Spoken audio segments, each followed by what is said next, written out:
नमस्कार, आप देख रहे हैं देश का सवाल और मैं हूं आपके साथ सचिन। 8 घंटे 26 किलोमीटर चिलचिलाती गर्मी और बिना थके बिना रुके मोदी ने आज मेगा रोड शो किया। दरअसल चुनाव प्रचार का आखिरी राउंड चल रहा है। ऐसे में बीजेपी की सत्ता कर्नाटक में बची रहे, इसके लिए मोदी ने मोर्चा संभाला हुआ है, यानी कि फ्रंट फुट पर है। बात सिर्फ आज की ही नहीं, कल भी मोदी का मेगा शो होगा। 72 घंटे बचे हैं, ताबड़तोड़ मोदी यहां पर रोड शो और रैलीज करने वाले हैं। अब जिस तरह से मोदी मैदान में है, उससे समझा जा सकता है बीजेपी आखिरी वक्त में गेम पलटने की कोशिश कर रही है, कोई कोर कसर छोड़ना नहीं चाहती। तो वहीं कांग्रेस की तरफ से राहुल और प्रियंका ने जोर संभाला हुआ है, मैदान में है। सोनिया गांधी ने भी जोर शोर से प्रचार करना अब शुरू कर दिया है। बीजेपी की सत्ता बचेगी या कांग्रेस की किस्मत बदलेगी, ये तो आगे की बात है, लेकिन जिस तरह से मोदी धुआंधार अंदाज में मैदान में उतरे हैं, उससे लगता है कि कर्नाटक का समीकरण बदल सकता है, क्योंकि इतिहास बताता है जब जब मोदी ने आखिरी वक्त में मोर्चा संभाला है, तब तब गेम बदला है। इस बार क्या होगा, इस पर करेंगे हम चर्चा, लेकिन उससे पहले आज पीएम ने क्या कुछ बोला था, कैसा था उनका रोड शो, आइए देखिए।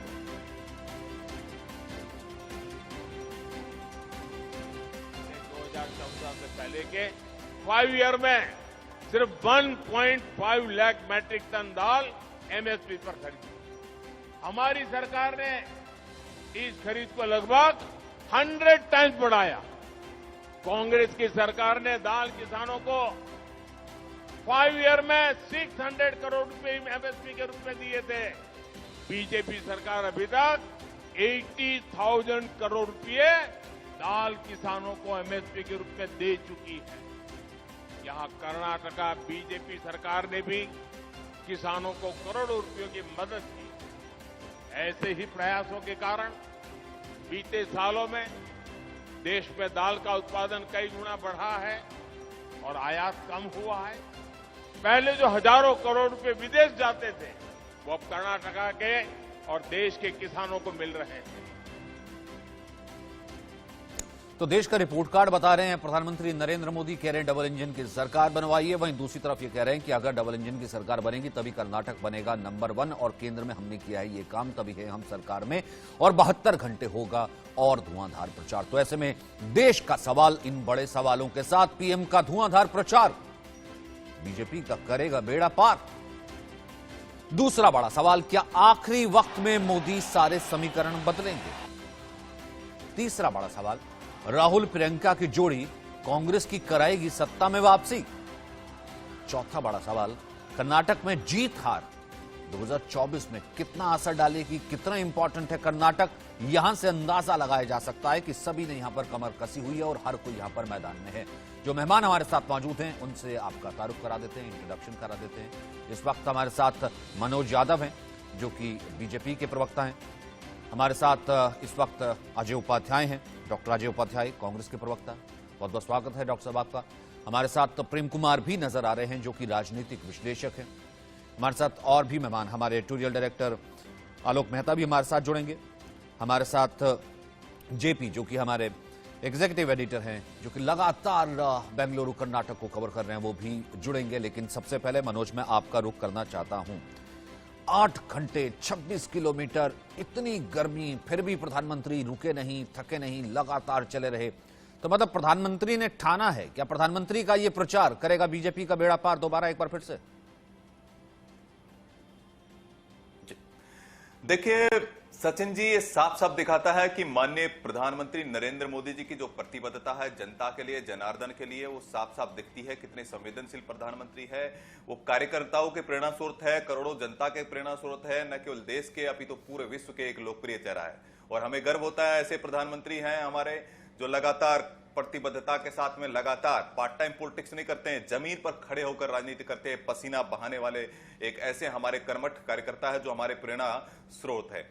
सचिन जी, जिस तरह से भारतीय जनता एक तरफ डबल इंजन की सरकार है, जो अपनी उपलब्धियां लेकर के आई है, चाहे 55 लाख हमने रोजगार देने का काम किया है, सैंतीस लाख एलपीजी सिलेंडर, 27 लाख हमने इज्जत घर बनाने का काम किया है, एक्सप्रेस वे बनाने का काम किया, वंदे भारत एक्सप्रेस देने का काम किया है, एफडीआई में नंबर 1 बनाने का काम किया, इनोवेशन में नंबर 1, स्टार्टअप में नंबर 1, और यूपीए के शासनकाल में जो 94,000 करोड़ रुपए ही मिलते थे एड के रूप में, उसे 2,26,000 रुपए करने का काम किया। तो कर्नाटक को एक नई दिशा देने का अगर काम किया तो भारतीय जनता पार्टी ने किया है। वहीं दूसरी तरफ है वो लोग हैं जिनके शासनकाल में आपने देखा होगा, कैग की रिपोर्ट थी, 35,000 करोड़ रुपए के घपले घोटाले हुए थे।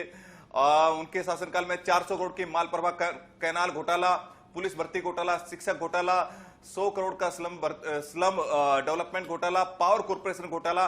और ये वो लोग हैं जो धर्म की राजनीति करते हैं, जो धर्म के आधार पर आरक्षण देने वाले लोग हैं, पीएफआई के एजेंट बन के घूमते हैं, एसडीपीआई के साथ समझौता करते हैं गुप्त पर्दे के पीछे। तो साफ साफ दिखता है कि इसको बोलते हैं कि सबका साथ सबका विकास, लेकिन ये केवल तुष्टीकरण के गुलाम बन गए हैं। तुष्टीकरण की जितनी ओछी राजनीति करनी है, उससे भी गिरी हुई राजनीति अगर कोई करता है तो कांग्रेस पार्टी करती है। वो सबके सामने आ रहा है किस तरह से बजरंग बली का अपमान किया गया, श्री राम का तो पहले ही अपमान करते आ रहे हैं। तो मैं ये बता देता हूं, जय बजरंग बली तोड़ दुश्मन की नली। जो भ्रष्टाचारी है, जो तुष्टीकरण की राजनीति करते हैं, जो भ्रष्टाचार में आकंठ डूबे हुए हैं, प्रधानमंत्री से लेकर के विकास से लेकर के तमाम मुद्दे आपने गिना दिए, और कांग्रेस की जो हमारे स्वाभिमान है, जो हनुमान जी हमारे स्वाभिमान है। ठीक स्वाभिमान हनुमान जी तो रोज आ ही रहे हैं सर, कर्नाटक में तो हनुमान जी रोज आ ही रहे हैं, और शायद सबसे बड़ा मुद्दा भी हनुमान जी बन गए हैं। लेकिन आज प्रधानमंत्री ने जिस तरीके से रोड शो किया डॉक्टर अजय उपाध्याय, और जिस तरीके से वो लीड करते हैं, जनता से इंटरेक्ट करते हैं, और लास्ट 72 घंटे अभी बचे हैं, और उसमें जिस तरीके से वो धुआंधार प्रचार करने वाले हैं, 6-7 रैली करेंगे, 5 और 6 और रोड शो करेंगे, आपको लगता है कि इससे समीकरण बदल सकता है? कहीं ना कहीं ये नर्वसनेस तो नहीं है?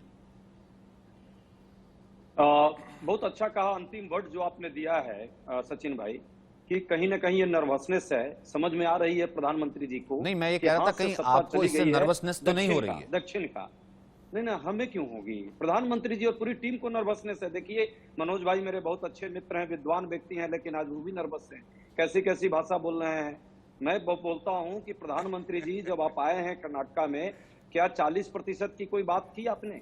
आपके एमएलए ने, आप ठेकेदारों ने, जो भाजपा के कार्यकर्ता थे, उन्होंने कहा था कि 40% कमीशन लिया जाता था, और सिर्फ कहा नहीं, आत्महत्या हुई, वो बेचारे आत्महत्या कर लिए। इसी तरह 2500 करोड़ में सीएम की कुर्सी बिकती है, ये किसने कहा था? बीजेपी का एमएलए कहा था। डिंगेश्वर स्वामी ने कहा कि मुझसे कम से कम डिस्काउंट पे लिया गया, 40 के बदले 30% की सरकार है। पुलिस सब इंस्पेक्टर स्कीम से लेके प्रोफेसर स्कीम से लेकर के कोऑपरेटिव स्कीम, कितनी स्कीम गनाए। ये तो एससी प्रदेश हो गया, एक तरह से स्कीम और कमीशन का प्रदेश बना दिया। प्रधानमंत्री जी से कर्नाटक की जनता सुनना चाहती थी कि प्रधानमंत्री जी आप इस पर भ्रष्टाचार पर क्या कोई एक शब्द बोलेंगे? भ्रष्टाचार करप्शन का सी नहीं बोल पा रहे हैं। प्रधानमंत्री जी लंबी लंबी यात्राएं जरूर कर रहे हैं, मुद्दे को भटकाने का जरूर उन्होंने प्रयास किया, और उनके, मुझे दुख के साथ ये बात बोलना पड़ रहा है कि उनके बुद्धि पर मुझे अब तरस आ रही है। प्रधानमंत्री जी बजरंग दल और बजरंग बली कहां कर दिया? क्या आपने समानता दिखा दी? प्रधानमंत्री जी कम से कम ये तो भारत की संस्कृति और भारत की जो पहचान बजरंग बली है, उनके साथ बजरंग दल का जो आपने हिंसावादी एक संगठन का जो आपने नाम जोड़ने का काम किया, जिसमें आपकी सरकार सर, आपके तमाम बड़े नेता जो है हनुमान जी के मंदिर में जाकर के हनुमान चालीसा का पाठ करके हनुमान मंदिर बनवाने की तमाम प्रतिज्ञाएं कर चुके हैं। लेकिन सर, आप अभी भी उसी पेज पर अड़े हुए हैं कि पीएफआई और बजरंग दल एक ही है।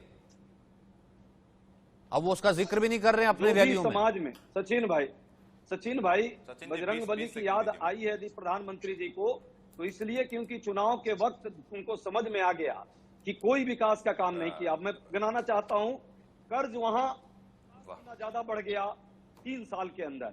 कर्ज का जरा आकलन लीजिए, देश में भी उन्होंने बढ़ाया और प्रदेश में भी बढ़ा हुआ है। जिस तरह से बाकी महंगाई के मामले में 145% सिलेंडर का गैस का दाम बढ़ गया। बेरोजगारी के मामले में कर्नाटक की जनता प्रधानमंत्री से भी पूछना चाहती है कि आपने क्या काम किया। अभी उन्होंने तिलहन की बात और दाल की बात की है कि एक्सपोर्ट किया, तो दाल का दाम जरा बता दीजिए 2014 में या 2018 में क्या था कर्नाटक में, और आज क्या है। देखिए, बात जी, करना, मुझे मौका भाषण देना, ठीक। लंबी यात्रा करना, सरकारी खर्च का दुरुपयोग करना। डॉक्टर अजय हो उपाध्याय, सकता एक है, सेकंड, मेरा एक काउंटर है, छोटा सा मनोज लेकिन जवाब सच्चाई, देना 10 चाहते हैं, उसके बाद 10 आऊंगा, फिर मैं आलोक जी के पास जाऊंगा, 10 प्रेम कुमार आपके पास भी आता हूं।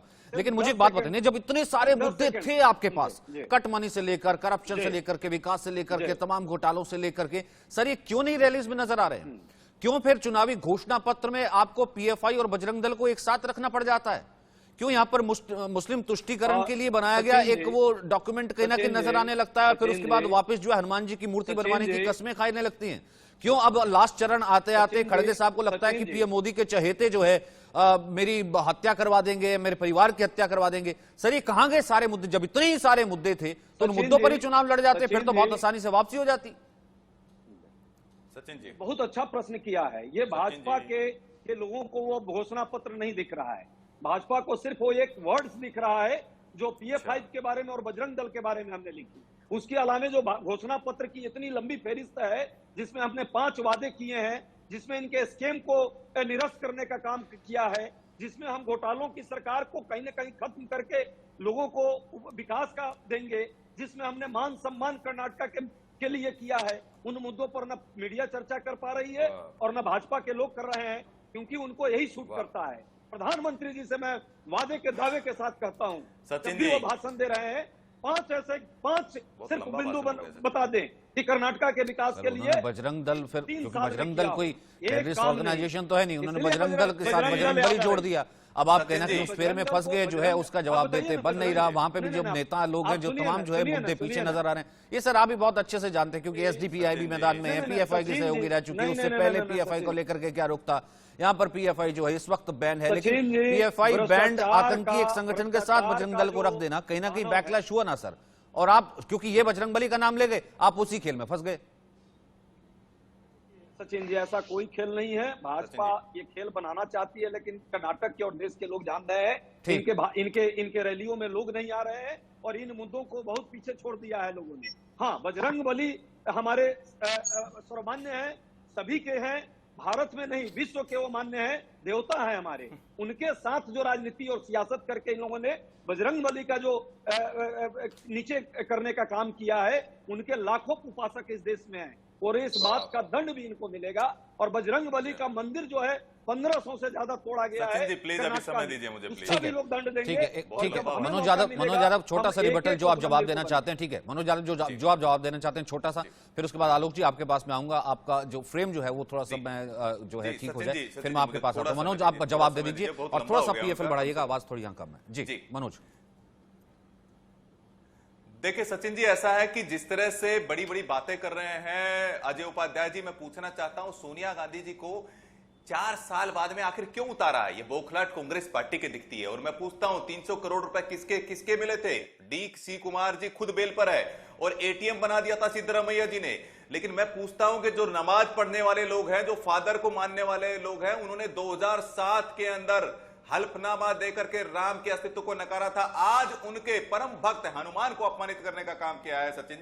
सचिन जी ये वो लोग हैं जो लगातार भगवा आतंकवाद की थ्योरी गढ़ते हैं, जो कहते हैं कि मंदिरों में अगर कोई हिंदू जाता है तो लड़कियों को छेड़ने के लिए जाता। आईएसआई बोको हरम से हमारी तुलना करते हैं। आज अगर इन्होंने पीएफआई से हमारी तुलना की है तो साफ साफ दिखता है कि किस तरह से तुष्टीकरण की जो निकृष्ट इनकी एक पॉलिसी है उसके अंदर इसका प्रतिफल दिखता है। लेकिन सचिन जी मैं पूछना चाहता हूं अजय उपाध्याय जी, जरा 5 काम अपने गिना दीजिए। मैंने तो 20-25 कामों की सूची गिना दी है, जरा 5 काम गिना दीजिएगा। आपके पास मुद्दे क्या है? मोदी जहरीला सांप है, नालायक लड़का है, रावण है, कब्र खुदेगी। और आपके घोषणा पत्र के अंदर आया है बजरंग बली और पीएफआई से तुलना। और अभी तक ना कांग्रेस पार्टी ने और ना ही अजय उपाध्याय जी ने कहा है कि पीएफआई पर भी बैन लगेगा, लेकिन आरएसएस पर बैन लगाएंगे, बजरंग दल पर बैन लगाएंगे। जो पीएफआई आतंकवादी गतिविधियों में रहता है, जो लगातार बम धमाके करते रहा है, जिसके बारे में कितने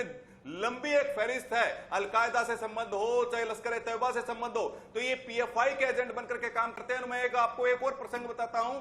जी परमेश्वरम सिर्फ 10 कांग्रेस सेकंड पार्टी के पूर्व डिप्टी सीएम है, उन्होंने उन्होंने साफ साफ कहा 11 अप्रैल को कि हम एसडीपीआई से सचिन जी, समर्थन सिर्फ लेंगे 10 है। और इन्हीं के सिद्धरामैया जी ने 1750 ठीक पीएफआई के ठीक लोगों को छोड़ने का ठीक है काम ठीक किया है, क्योंकि मैंने जिन्होंने आपको रिबटल का वक्त दिया था इसलिए मुझे देना पड़ेगा अजय जी को। ठीक है अजय जी, 30 सेकंड से ज्यादा नहीं, ठीक है नहीं वही चीजें रिपीट हो रही ना, ठीक है फिर वही सारी डिबेट जो है विकास से शुरू होती है, फिर वही पीएफआई, फिर वही बजरंग दल, उस पर आकर के अटक जाती है, वही तो मैं कह रहा हूँ। ठीक है अजय जी आप जवाब दे दीजिए, आलोक जी मैं आता हूँ। हमारे साथी ने कहा 5 काम, हमने 5 काम कहा है, गृह लक्ष्मी, गृह ज्योति, युवा निधि और महिला शक्ति और इसके अलावा अन्न भाग्य। ये लोगों के विकास के लिए है, वहां के कर्नाटका के स्वाभिमान के लिए है। ये मुद्दे आपने कर्नाटका गिनाए में जिस क्या? तरह से इन लोगों ने आपने 40% प्रधानमंत्री को की जहरीला साहब का, 40% आपने की जो सरकार है, प्रधानमंत्री को रावण नहीं, का, नहीं, यही आपने मुद्दे हैं, प्रधानमंत्री के कब्र खुदने की यही बात मुद्दे की, हैं। आपने बजरंग दल मनोज का, जी, मुद्दे बजरंग यही दल है। जैसे जो ये सांस्कृतिक राष्ट्रवाद प्रधानमंत्री की जी बात को करता है, रोने की भारत आदत माता है। के जयकारे लगाता है, प्राइम एक भारत मिनिस्टर श्रेष्ठ भारत और की बात करता है, पेटीएम सेवा से संस्कार और कर्नाटका सुरक्षा के का लोग संकल्प मुक्ति लेकर चाहते चलता हैं। है। जिस ऐसे तरह ऐसे से सांस्कृतिक प्राइम संगठन की मिनिस्टर तुलना हैं, आपने रोने वाले पीएफआई जैसे प्रधानमंत्री आतंकी संगठन से और करने का काम कमीशन किया। खाने वाले इस मुख्यमंत्री, घोर अपराध उनसे के लिए प्रदेश कर्नाटक की जनता जनता और मुक्ति देश की चाहती जनता है आपको माफ और नहीं उसके करेगी। लिए कर्नाटका भारत की के जनता 100 अब करोड़ मुक्त हो भारतवासियों जाएगी। के आराध्य कर्नाटका देव के हनुमान जी को स्वाभिमान की अपमानित लड़ाई करने का है। काम किया। ये आप करोड़ों जितना हिंदुओं की नाटक आस्था नौटंकी को कर चोट ले, पहुंचाने का पूरा काम देश किया देख रहा है। उपाध्याय जी। इसलिए प्रधानमंत्री मैं जी कहता जिस हूं तरह जनता ये के निकृष्ट टैक्स के राजनीति पैसे को छोड़िए, लुटाने ये के लिए चुनाव तुष्टीकरण में के गुलाम आप कब जिस तक तरह बने रैलियां रहेंगे? करते हैं इस ना, भारत पूरा के देश 100 जानता है करोड़ लोगों वो के रैली हिंदुओं किसके की पैसे आस्था से को कर रहे कब हैं। तक अपमानित करते रहेंगे? भाजपा का आपके पैसा पास है, ना मुद्दे हैं, ना नीति है, ना नियत है। यही कारण है कि बार बार प्रधानमंत्री को अपमानित करते हैं, बार बार हिंदू समाज को अपमानित करते हैं, बार बार हमारे आराध्य देवों को, हमारे देवों को, आराध्य देवों को अपमानित करने का काम करते हैं। ये अजय उपाध्याय जी आपकी नीति है, यही आपकी नीति है, यही आपकी सोच है जो परिलक्षित होती है कर्नाटक चुनाव में भी दिख रही है। एक शब्द जरा भ्रष्टाचार पर बोलिए, भ्रष्टाचार पर एक शब्द बोलिए, एक शब्द प्रधानमंत्री जी भ्रष्टाचार जिन्होंने किया 300 करोड़ रुपए, राहुल गांधी और सोनिया गांधी 5000 करोड़ के मामले में, नेशनल हेराल्ड मामले में खुद बेल पर है। 2G स्कैम, आदर्श घोटाला, अपाजे घोटाला, घपले घोटालों की जितनी लंबी फहरिस्त अगर किसी के पास है तो कांग्रेस पार्टी के पास में। आपके डीके शिव कुमार 300 करोड़ रुपए के मनी लॉन्ड्रिंग के मामले में अभी बेल पर है। आप लोगों ने कर्नाटक को एटीएम बना दिया था, एटीएम बना करके सोनिया गांधी और राहुल गांधी की जेबें बनी जाए, लेकिन नरेंद्र मोदी जी के नेतृत्व में जो डबल इंजन की सरकार है उसने कर्नाटक को एफडीआई में नंबर 1 बनाया, स्टार्टअप में नंबर 1 बनाया। आलोक जी एक सेकंड मैं अपने दोनों और पैनलिस्ट का भी कमेंट ले लेता हूं, फिर मैं वापस आ जाऊंगा। इस तरह से विकास ठीक है सर, कैसे विकास से शुरू होती बात नहीं। एक सेकंड मैं वापस आ जाऊंगा। एक सेकंड आप थोड़ा पानी पी लीजिए, एक सेकंड थोड़ा पानी पी लीजिए। 1 क्वार्टर ऑफ डिबेट इज नहीं बनाएंगे, 1 quarter of debate is gone. आप थोड़ा सा पानी पी लीजिए। एक सेकंड में आलोक जी के पास चला जाता हूं। आलोक जी, आलोक जी, ठीक है जी, मैं आता हूं। अजय जी मैं आपके पास वापस आता हूं। अजय जी, मनोज जी, आप दोनों सीनियर हैं। अजय जी मनोज जी, अजय और मनोज जी आप दोनों सीनियर हैं। आप एक दूसरे को ओवरलैप करते रहेंगे तो बाकी पैनलिस्ट को फिर सुनिए ना सर, डिबेट में आए ना। एक सेकंड, ठीक है, भगवा आतंक सब कुछ आए ना सर, सबकी एंट्री हुई है, ठीक है, मैं सब पर पूछ रहा हूँ। एक सेकंड, ठीक है अजय उपाध्याय जी, एक सेकंड। आलोक सर, सियासत तो खेल ही गुगली का है ना सर, है आलोक सर की सियासत तो खेल ही गुगली का है।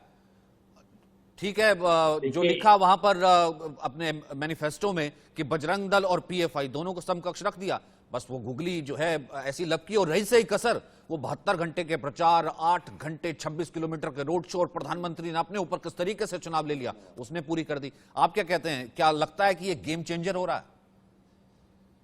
देखिए, निश्चित रूप से प्रधानमंत्री नरेंद्र मोदी ने जिस तरह से लगातार अभियान किया है, ये अंतिम 2 दिन उन्होंने जिस तरह से सड़कों पर भी चल करके और दूर दराज के इलाकों में, वो पहले भी जाते रहे मेरी याददाश्त के हिसाब से, और हमारे मित्र और बता सकेंगे, जो चाहे कांग्रेस का रिकॉर्ड भी देखे, कोई प्रधानमंत्री इतनी यात्राएं नहीं किया कर्नाटक की, न उस पर ध्यान दिया, न उसकी योजनाओं पर, चाहे हवाई अड्डे हों, चाहे सड़कें हों, चाहे अस्पताल स्वास्थ्य की योजनाएं हों, चाहे महिलाओं के सशक्तिकरण के प्रोजेक्ट्स हों, चाहे जिस तरह से बेंगलोर में पूरा जो सिटी बना है मॉडर्न, जिसको कह सकते हैं, दुनिया की मल्टीनेशनल कंपनियां वहाँ ऑफिस क्यों खोल रही हैं।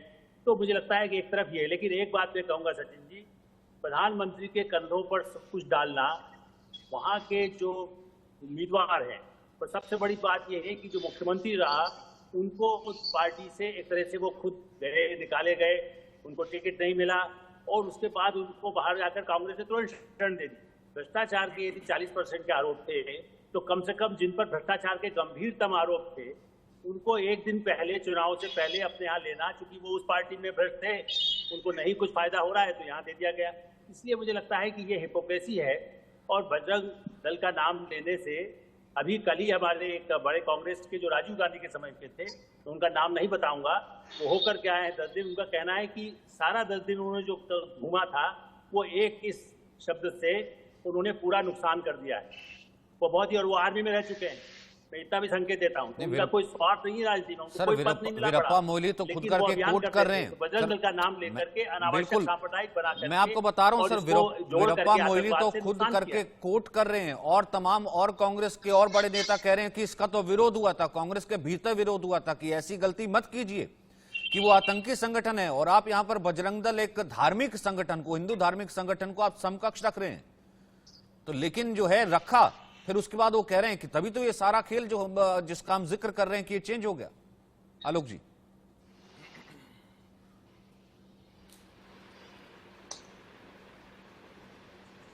ठीक, अब तक आवाज नहीं पहुंची है। प्रेम जी, ठीक है, इसका मुझे जिक्र कीजिए कि ठीक, आप तो कांग्रेस के भीतर भी वो कह रहे हैं कि भैया ये कहीं ना कहीं जो है, अब जाहिर सी बात है सियासत गुगली का खेल है, उन्होंने बजरंग बली, बजरंग दल, तमाम चीजें हैं, तो सियासत में हर आदमी जो है वो अपने प्रचार के लिए खेलता है। पर मुझे एक बात बताइए, एक प्रधानमंत्री 22-25 से ज्यादा रैलियां करता है, सुदूर जाता है, वो जाके केंद्र की योजनाएं बताता है, जो दूसरी बार का प्रधानमंत्री है, तीसरी बार के लिए जो है बड़ा आश्वस्त जो है वो चुनाव के लिए तैयारी कर रहा है और तमाम अपनी योजनाएं बताता है, कर्नाटक के विकास को बताता है। सर, भले चुनाव जो है लोकल लीडरशिप का होता है, लोकल इश्यूज पे होता है, जब पीएम जब ऐसे कनेक्ट करता है 8 घंटे 26 किलोमीटर, तो आपको लगता नहीं फर्क तो पड़ता है ना?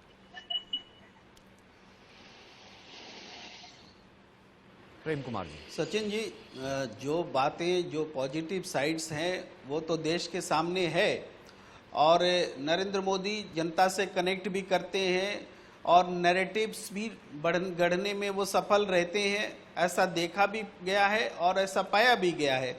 इसलिए ये दावे तो अपनी जगह हैं कि अंतिम समय में जो नरेंद्र मोदी जी प्रचार करते हैं उसका कुछ न कुछ पॉजिटिव इम्पैक्ट ही होता है उनकी पार्टी के लिए, तो इसमें कोई दूसरी पार्टी भी असहमत नहीं होती है, ये उनका अख्तियार है और उनके एफर्ट्स का नतीजा होता है। लेकिन मुद्दा ये है कि क्या इन एफर्ट्स के बावजूद बीजेपी अपनी सरकार बचा पाएगी, क्या सत्ता में वापस आ पाएगी, ये मुद्दा है। ये एफर्ट्स कितना मदद करने वाले हैं भारतीय जनता पार्टी। एग्जैक्टली। तो एक बात ये है सचिन जी कि कर्नाटक एक ऐसा प्रदेश है जहां भारतीय जनता पार्टी अपने दम पर कभी बहुमत ला नहीं सकी है, एक फैक्ट है। और दूसरी बात यह है कि कांग्रेस कर्नाटक में इसका वोट प्रतिशत जो है 32 से लेकर 38 के बीच में हमेशा रहा है, बुरी से बुरी परिस्थिति में भी, और इस बार सर्वेयर्स कह रहे 40% प्लस होने जा रहा है।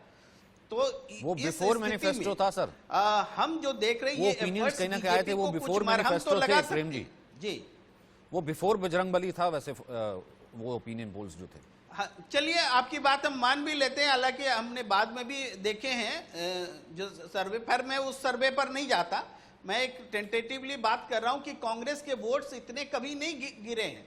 आप गुजरात से कंपेयर कर रहे थे सचिन जी, गुजरात एक ऐसा प्रदेश है जहां बीजेपी हमेशा से स्ट्रांग रही, अपने बहुमत पर आती रही है। आप कर्नाटक को बंगाल से कंपेयर कीजिए, क्योंकि बंगाल में कभी बीजेपी बहुमत में नहीं आई, बंगाल में भी ऐसी ही पिज्जा बनी थी, वहां भी लग रहा था कि बाजी पलट गई, दीदी गई, सारे लोग कह रहे थे, लेकिन ऐसा कुछ हुआ नहीं सचिन जी। क्यों? क्योंकि दोनों में सिमिलैरिटी है। कर्नाटक में भी बीजेपी अपने दम पर कभी सत्ता में नहीं आई और बंगाल भी वैसा ही उदाहरण है। कर्नाटक में जो मुद्दे हैं, स्थानीय मुद्दे, क्यों नरेंद्र मोदी जी पर डिपेंड करना पड़ रहा है? क्योंकि स्थानीय लीडरशिप, स्थानीय एमएलए, इतनी एंटी इनकम्बेंसी, ये सब जो है उनको हार के कगार पर दिखा रही है। अब सबकी उम्मीद है नरेंद्र मोदी, चलिए सचिन तेंदुलकर तो बहुत अच्छे खिलाड़ी हैं, अपनी पारी खेल लेंगे, लेकिन मैच जीतना तो टीम एफर्ट्स होता है ना। ठीक, तो उस हिसाब से हम देखें तो नरेंद्र मोदी जी के प्रयास की हम सराहना करते हैं। प्रेम कुमार जी, लेकिन ये निर्णायक होगा ये नहीं मानते। बहुत बढ़िया, अपने दम पर जो है बीजेपी नहीं जीत पाई है कर्नाटक, ये फैक्ट है, आंकड़े भी बताते हैं, ये बहुत वैलिड पॉइंट है आपका।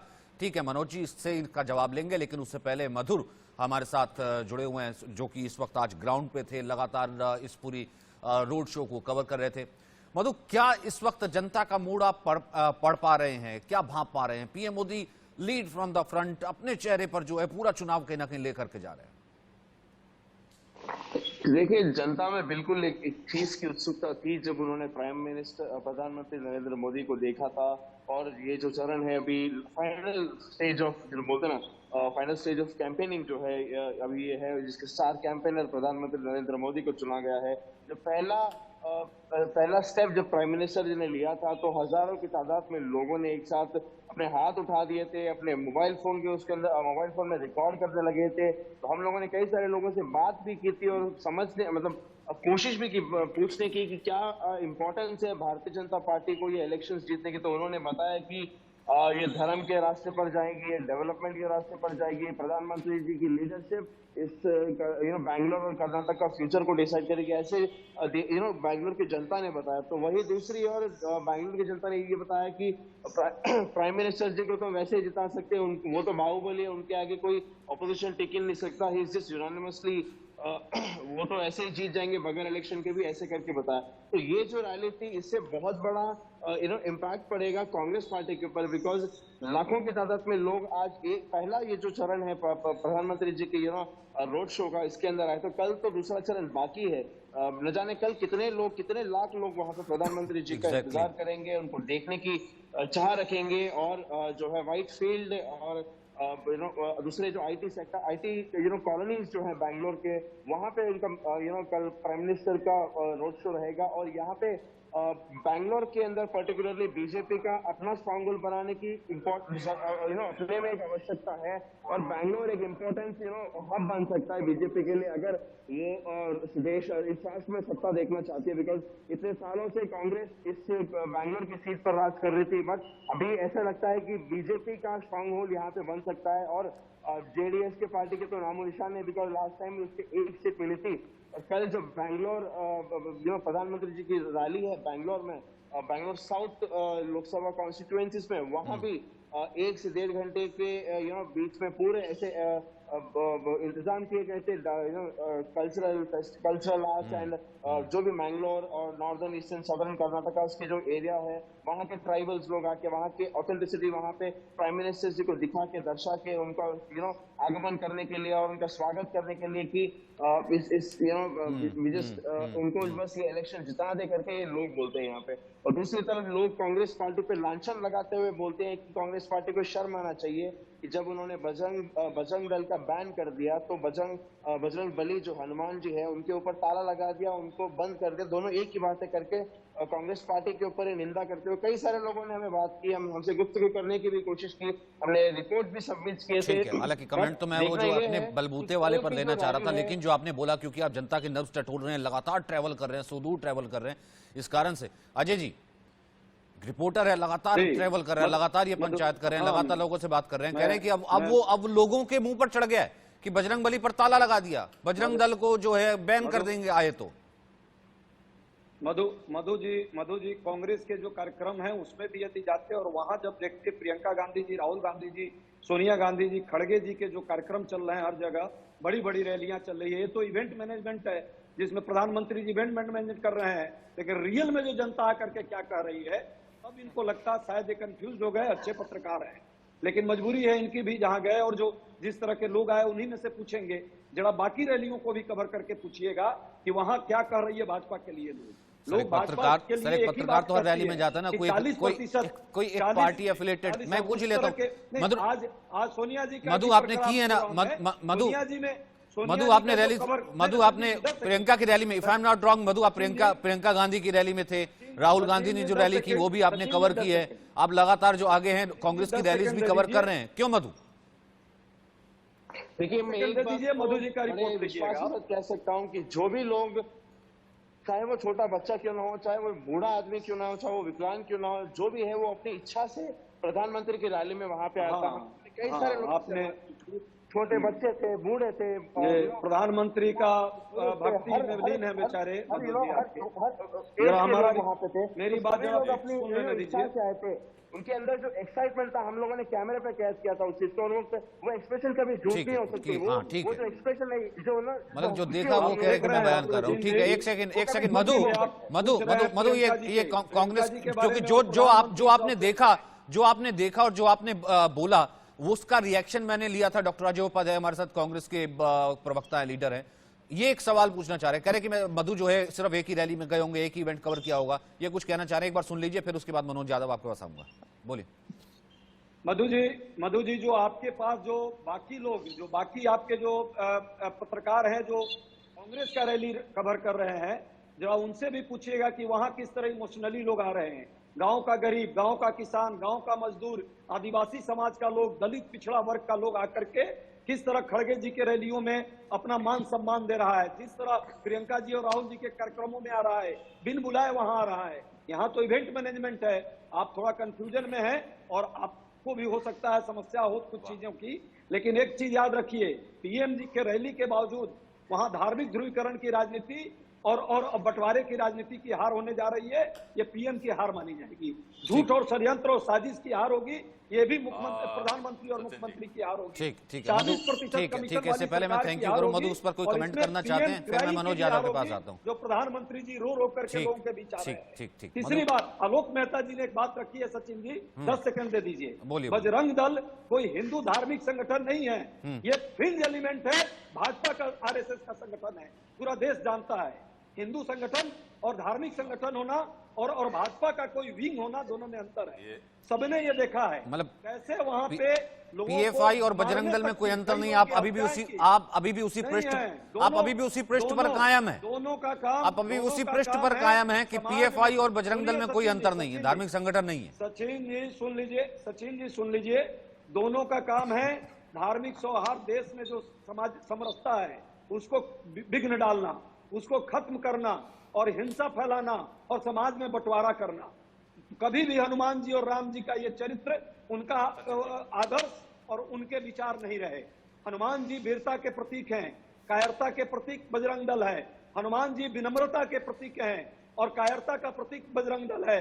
हनुमान जी शांति और सद्भाव के प्रतीक हैं। सर ये दो ही दिखे ना, और बजरंग दल, मैं वही तो कह रहा हूँ। ठीक है, अगर आपकी परिभाषा में है ये दो ही दिखे ना आपको।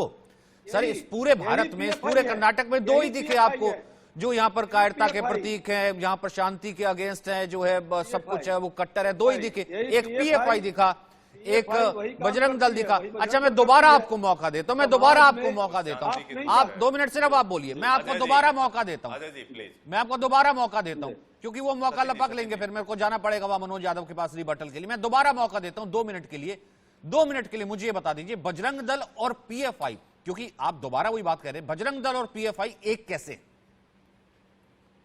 देखिए ना, बजरंग दल का काम क्या रहा है, दलित शिमोगा में देखिए, चिंगमंगलुरु में देखिए, कहां चित्रदुर्गा में देखिए, सब जगह हत्याओं में संलिप्त उसके कार्यकर्ता रहे हैं और दलित समाज के कार्यकर्ताओं के साथ, दलित समाज के लोगों के साथ हत्या का काम किया है। ये ऑन रिकॉर्ड है, जरा दिखवाइए। आप तो बुद्धिजीवी पत्रकार हैं, आपका चैनल खोजी पत्रकारिता भी करता है और पब्लिक डोमेन में है।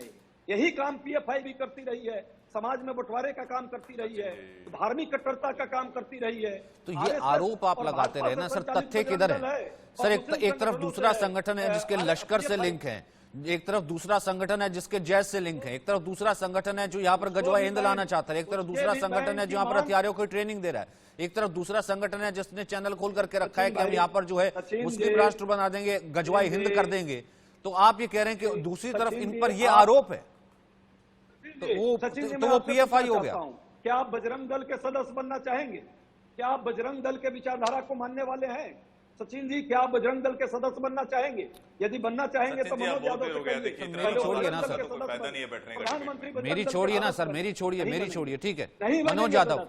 अरे सर मेरी छोड़िए ना, मैं किसका सदस्य? सर मेरी विचारधारा कांग्रेस की है, बीजेपी की नहीं, मैं निष्पक्ष हूं या नहीं, वो छोड़िए सर, मेरे को आपने बनना चाहता हूं नहीं, कम से कम मैं पीएफआई से एफिलिएशन तो नहीं रखता ना सर। आपको तो सिर्फ 2 ही दिखे। ठीक है मनोज यादव बोलिए सर। बजरंग दल के सदस्य मनोज यादव बजरंग दल के सदस्य हैं। देखिए क्या प्रधानमंत्री बजरंग दल के सदस्य बनेंगे? क्यों हाँ, बनना मैं चाहते बजरंग हैं? दल का सदस्य भी क्योंकि हूँ, fringe मैं element है। राष्ट्रीय स्वयंसेवक संघ आप का भी हैं। सदस्य हूँ और भारतीय जनता हैं। पार्टी का देखिए, कार्यकर्ता हूं। RSS अभी आपके भाषण देखिए, मैंने RSS का सुना, संगठन अभी है। शांत रहिए। अभी आप ये पीएफआई RSS के का एजेंट संगठन है हैं, ना, आप RSS का पीएफआई के संगठन एजेंट है। अभी सुनिए। मनोज भाई, देखिए, अभी मनोज सचिन जी ऐसे करेंगे ना, आप मैं डिबेट से RSS उठ का जाऊंगा। संगठन, ठीक है, इसका मतलब बजरंग दल का क्या संगठन तरीका जो है, 5-5 भाई आपने मिनट कहा ना बुलवा आप रहे हैं कि नहीं, आपको उन्होंने बताया। जवाब दे दिया कि मैं हूं। आपने कहा हैं कि नहीं, आपने जवाब दे दिया मैं हूं।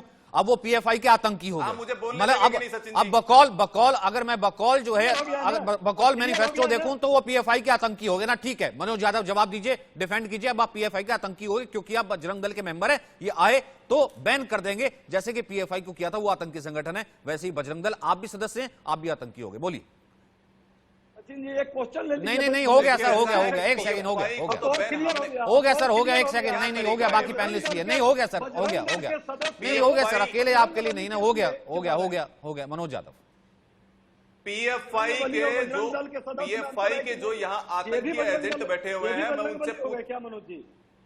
देखिए ऐसा है सचिन जी, ऐसा तरीका नहीं है ना, तो मेरे को बीच में बोलना दिया कीजिए। डॉक्टर अजय उपाध्याय, मुझे डॉक्टर बोलने अजय दीजिए, उपाध्याय, आप रोकते रहते हैं मुझे। डॉक्टर अजय उपाध्याय, क्या तरीका है ये? डॉक्टर आपने ऑब्जेक्शन है। तो ऑब्जेक्शन कर क्या लीजिएगा ना आतंकी जब आपका यहाँ पर वक्त आएगा। बैठकर बड़ी बातें कर रहा है? अब नॉन स्टॉप बोलते चले जा रहे हैं पिछले 7 मिनट से, एक शब्द नहीं निकला आपका पीएफआई के बारे में। एक शब्द नहीं बोलते हैं कि वो आतंकी संगठन है, उसके क्या कैरेक्टरिस्टिक हैं। एक बार नहीं बोलते हैं पीएफआई को हम इस तरीके से बैन किया। एक बार नहीं कहते कि सचिन जी, पीएफआई के आप कौन से उनका आतंकी थे, ऑडियो हमने डाउन उनके नहीं खिलाफ कर क्या रहे, किया। आपने एक निकाल बार दिया। नहीं कहते, क्यों? क्योंकि एसडीपीआई के साथ मिल करके जो है आप अलाइनमेंट कर सकते हैं। वो एसडीपीआई जो कि पीएफआई का जो है बिल्कुल करेगा नहीं सर। अपीसमेंट जो है कहीं और कीजिएगा, समझ में आता है जनता को। सर आप ये अपीसमेंट कहीं और बताइएगा, जनता को समझ में आता है। अब आप सुन लीजिए, ठीक है। 8 मिनट से लगातार बोल रहे हैं सर आप, 8 मिनट से लगातार बोल रहे हैं। सचिन जी पहले जो आपने जो देखिए, कमेंट सचिन किया वो जी, कमेंट हाँ ठीक है, बोलिए। सिर्फ मनोज आपका यादव ये की आवाज। बहस है। सचिन आपका जी, बहस- आपको बहस है डिबेट आपका कराना है कि नहीं कराना है? बहस है। बोलिए ना मनोज यादव जी, बोलिए आप बहस करवा कमेंट रहे हैं कर ना। रहे हैं। हाँ ठीक है, मैं बायस हूं सर, ठीक है, ओके, बोलिए मनोज यादव।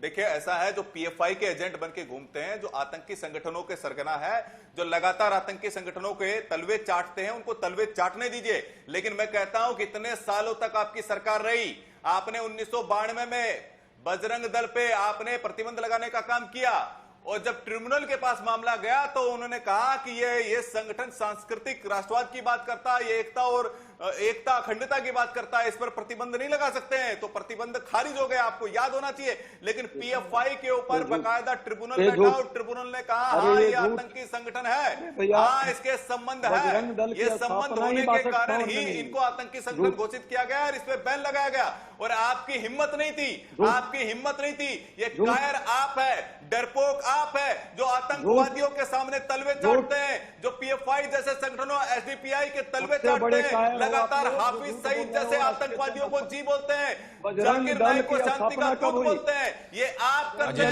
जी वक्त पर बोल दीजिएगा, मुझे प्रेम कुमार के पास भी जाना है। ये क्या बोल रहे हैं? क्या तरीका है? क्या बोल रहे हैं जरा बोलिए क्या ना। तरीका है ये? भाषा की मैं मर्यादा एक बार भी रखेंगे। सर भाषा का मर्यादा ही बोल रहे हैं ना, तो क्या सर मैंने कहा इनको कि तलवे चाटने वाले इनके संगठन के लोग हैं।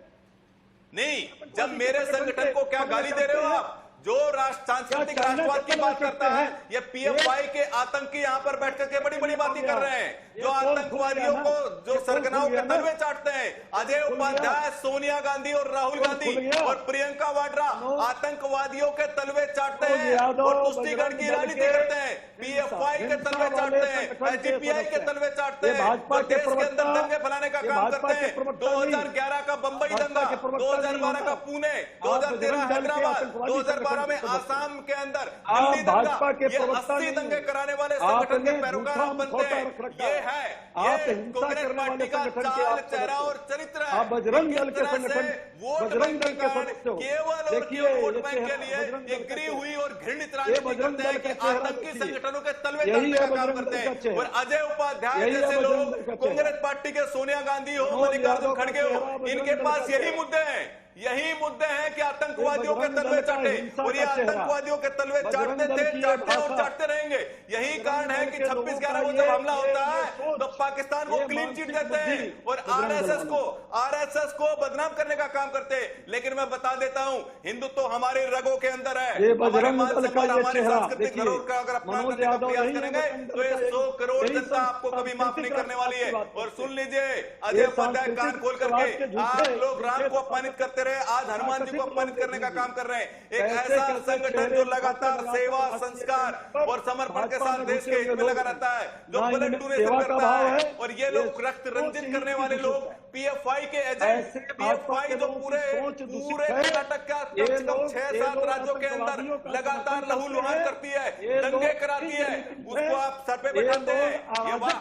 ये कैसा कुश्तीगढ़ का खेल है, ये आप एक्सपोज हो गए हैं, आप टीवी चैनल पर एक्सपोज हो गए हैं कि किस तरह से कांग्रेस पार्टी पीएफआई के एजेंट के रूप में, एक आतंकवादी संगठन के एजेंट के रूप में बैठ करके अपने। ठीक है प्रेम कुमार जी, ठीक है 1 मिनट में प्रेम कुमार का लेता हूँ। ठीक है आप दोनों को होल्ड करना पड़ेगा। लेकिन प्रेम कुमार जी, एक चीज तो साफ नजर आ रही ना, एक चीज और साफ नजर आ रही है प्रेम कुमार जी, कम से कम ये सीख तो ठीक है, आप जो है उस आइडियोलॉजी को भले थोड़ा प्रेफर करते हो, थोड़ा सॉफ्ट कॉर्नर देते हो, पर प्रेम कुमार जी ये चीज कब जो है कहीं ना कहीं कांग्रेस समझेगी कि अब बहुत हो चुका है? क्या जनता अब भी मुस्लिम अपीजमेंट पर वोट करती है? और इतना मुस्लिम अपीजमेंट, क्या आप हिंदू बैशिंग हो जाओ और फिर सामने वाला तो जाहिर सी बात है आपको वो तो परफेक्ट है, वो तो लेंगे। ये टर्म तो सचिन जी ये टर्म तो एक तरह से आरोप की तरह है। मैं तो इस आरोप के साथ नहीं हूं। अपीजमेंट है तो दूसरे किस्म के अपीजमेंट भी हैं इस राजनीति में, लेकिन ये जो पूरी बहस हो रही है कर्नाटक चुनाव में, इस बहस का कोई फर्क नहीं पड़ने जा रहा है, ये समझ लीजिए। बजरंग दली को बजरंग बली बोलना, ये हिंदू इसको स्वीकार नहीं करेंगे, ये बात है। और बजरंग बली जितने प्रभावशाली हिंदी बेल्ट में है, कर्नाटक में बजरंग बली का जन्म भी है, फिर भी वो उतने प्रभावशाली वहां नहीं होंगे। और दक्षिण कर्नाटक में भले इसका थोड़ा बहुत इस विवाद का असर पड़ जाए, ओवरऑल कर्नाटक की जनता इस विवाद में कोई रुचि नहीं ले रही है। अब देखिए मनोज यादव जी परेशान हो गए। आप तो इतनी देर से बोल रहे थे, सुन तो लीजिए मनोज जी, सुन लीजिए। मैं तो अपने विचार रख रहा हूँ ना, मैं तो वो विचार मनोज जी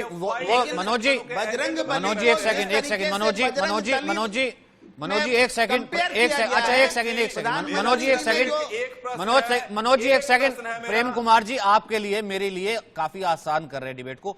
वो ये प्रूव कर रहे हैं हमारे लिए कि बजरंग बली बजरंग दल एक नहीं है, ये तो मैं भी मानता हूं, लेकिन पीएफआई और बजरंग दल एक कैसे हैं ये प्रेम कुमार जी अभी हमारे को बताने वाले। बोलिए सर। नहीं, हम सचिन जी हम क्यों इस डिबेट में पड़े कि वो एक है कि नहीं? सर क्यों नहीं पढ़ेंगे सर? दली अगर सर एक पार्टी कहती है कि पीएफआई लगाने के मामले में नहीं पढ़ेंगे, नहीं एक पर बैन लगा हुआ है, लगने दीजिए। जिस पर बैन लगेगा वो गुण दोष के आधार पर लगेगा। एक सरकार लगाएगी बैन, घोषणा पत्र से बैन लगता है क्या? सर उसको तो लगा ही हुआ था, उस पर क्या बैन लग जाएगा आ करके? आप ये कह रहे हैं कि चर्चा का विषय नहीं है पहले से, जिसपे बैन लगा। हाँ तो अब जो भी होगा बजरंग दल का होगा, पीएफआई तो डिबेट में ही नहीं है। बजरंग दल पर बैन लगेगा कि नहीं लगेगा इस पर चर्चा होगी, निर्णय लेगी। घोषणा पत्र से होना भी नहीं चाहिए। तो बजरंग दल के कहां से आपको, बजरंग दल के कौन से आपको ये सीधे तौर पर कह रहा हूँ लश्कर आईएसआई से इन सब से कनेक्शन नजर आ रहे हैं? आयोग संज्ञान में ले और घोषणा पत्र में बजरंग दल इस्लामिक स्टेट बनाना चाहता है। घोषणा पत्र पर बजरंग दल दिल्ली के दंगे कराता है। बजरंग दल शिमोगा में 2015 में दंगे कराता है। बजरंग दल 80 से ज्यादा दंगे कराए हैं। बजरंग दल ने धर्मांतरण कराया है। बजरंग दल ने धर्मांतरण कराने का काम किया, दंगे कराने का काम किया। बजरंग दल के आईएसआई से संबंध है, बोको हरम से संबंध है, अलकायदा से संबंध है, किस संगठन से संबंध है? अरे स्टार प्रचारक का दर्जा छीन लेना चाहिए नरेंद्र मोदी जी का। काम किया है। क्यों वो प्रेम जी धर्म के नाम पर आप लोग बांटते हैं। कांग्रेस पार्टी मुसलमानों की पार्टी है। देश के संसाधनों पर पहला अधिकार कांग्रेस पार्टी मुसलमानों का है। ये आप ही बोलते हैं, ये राहुल गांधी और मनमोहन सिंह बोलते हैं। ये आतंकियों को शरण देने का काम आप लोग करते हैं। लगातार जब यहाँ पर बम विस्फोट होते हैं तो भी पाकिस्तान धर्म के आधार पर वोट मांगा जाना गलत है और संवैधानिक, मैं संवैधानिक बात कर रहा हूँ। चुनाव आयोग को चुनौती दे रहा हूं। राम के चुनाव अस्तित्व को- आयोग राम आप के ये अस्तित्व- देखें, मैं आप ये वैधानिक बात बताएं कर रहा हूं। कैसे ये स्टेटमेंट संवैधानिक जायज आधार है पर, धर्म के कि आधार वोट पर देते कहा समय लिखा है। बजरंग बली का मैं नारा प्रेम लगा कुमार जी देना। पूछना चाहता हूं आपसे, इमीडिएटली संवैधानिक नरेंद्र आधार मोदी जी पर का धर्म के स्टार आधार प्रचारक पर का एक दर्जा सेकंड। खत्म होना चाहिए। मनोज जी, एक सेकंड। इमीडिएटली खत्म होना चाहिए। अच्छा, खत्म होना चाहिए, खत्म होना चाहिए, खत्म होना चाहिए, खत्म होना चाहिए। प्रेम कुमार जी, चुनाव में ये कहना, प्रेम कुमार जी चुनाव में ये कहना कि इस के आधार पर आरक्षण देते हैं आप लोग। प्रेम कुमार जी चुनाव में यह कहना कि इस देश को खतरा सैफरन टेररिज्म से है, हिंदू आतंकवाद से है, इस देश को खतरा सबसे पहले हिंदूवादी ताकतों से है, इस देश को खतरा सबसे पहले हिंदू आतंकवाद से है, तो सर इसके लिए ये ठीक है, ये वोट मांगा जा सकता है ताकि मुसलमान वोट देते, ये ठीक है? आपको लगता है सचिन जी, आपको लगता है कि ये गलत है तो चुनाव आयोग को इस पर भी समीक्षा करनी चाहिए? इस पर भी क्या, कि उस वक्त क्यों चुनाव चुप थे? धर्म के आधार पर उस माने वक्त क्यों जाएंगे। चुप थे राम जब मंदिर के आईएसआईएस नाम पर गजवाए चुनाव हिंद में बनाने वोट के मांगे सपने गए। देखे जा रहे थे? मांगे गए ना, तो राम मंदिर के नाम पर वोट मांगे बड़े- गए, बड़े- घोषणा बड़े- पत्र बड़े में भाषण लिखा दे रहे गया। थे। जयपुर क्यों और चुनाव आयोग अधिवेशन के सोता अंदर रहा?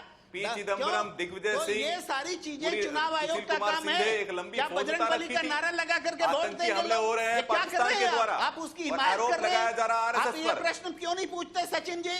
सचिन जी, ये इसकी आपका सरकार प्रश्न थी। होना चाहिए। इसकी सरकार थी। ये आपका आपकी प्रश्न सरकार होना थी, प्रेम चाहिए जी, सचिन आपकी जी सरकार थी। कि क्या बजरंग बली का भगवान नारा लगा के पूरी वोट आपने डाला करने का जाएगा? काम किया। कहाँ चुनाव दो करोड़ आयोग हिंदू है? इसमें गलत ये क्या मैं है? न्यूट्रल प्रश्न कर रहा हूँ, इसमें गलत क्या है? संविधान के हिसाब से प्रश्न कर रहा हूँ, मॉडर्न राम का कोड ऑफ अस्तित्व नहीं है। कंडक्ट के हिसाब से प्रश्न कर रहा हूँ।